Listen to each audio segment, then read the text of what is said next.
Hi, my name is Lauren Davis, and I'm a freshman here at Clemson University.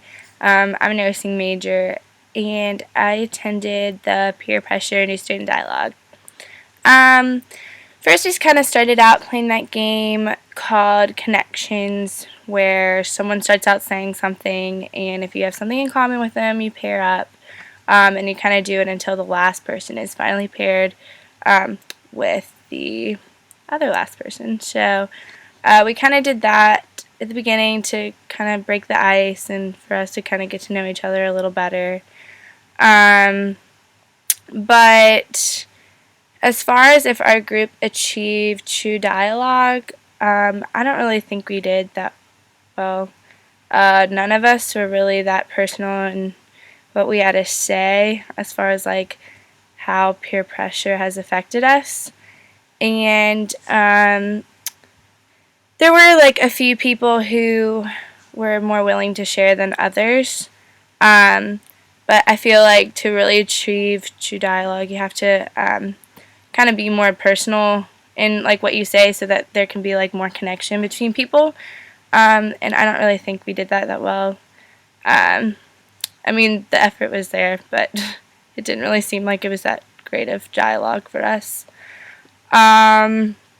Were there active voices in our dialogue? There are a few, specifically this one girl and this guy.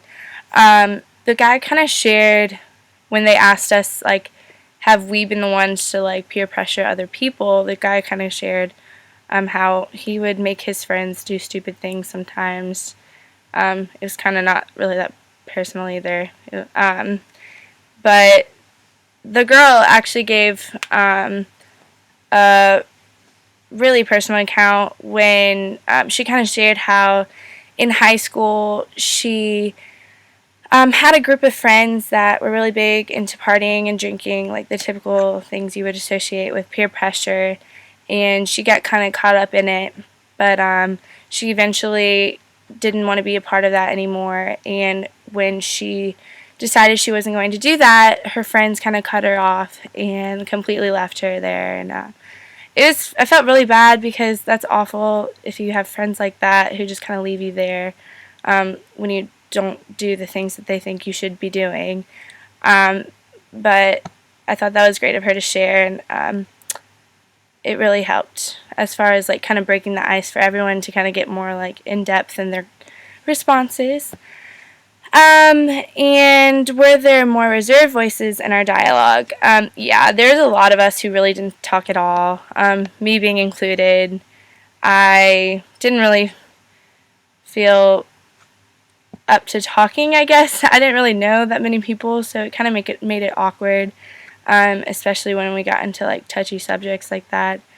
But yeah, a majority of us were pretty reserved.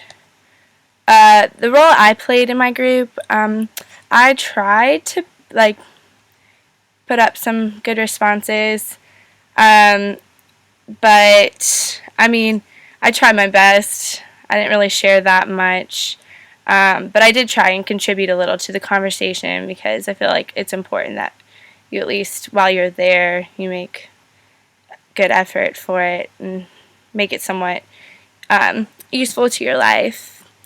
Why do I think dialogue is a component of Library 100? I think it's a component because I think it really helps to talk about like everyday issues that people don't necessarily know how to talk about or really deal with.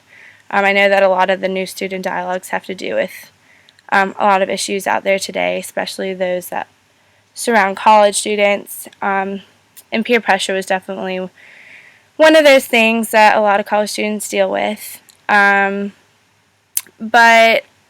what was the next question? Do you see dialogue as a useful tool in your university experience? I mean, it did help somewhat to see like you're not the only person dealing with it, but I didn't really care to go. It's a good idea to have it as part of a Library 100 thing, but usually when things are like mandated for me, I don't really find it that enjoyable, and it's more of a chore to go to. But I think it was a great idea to try and like have these everyday issues be a part of freshman college students, since they are like just getting to be in college and experience the next 4 years here. So yeah, there you go.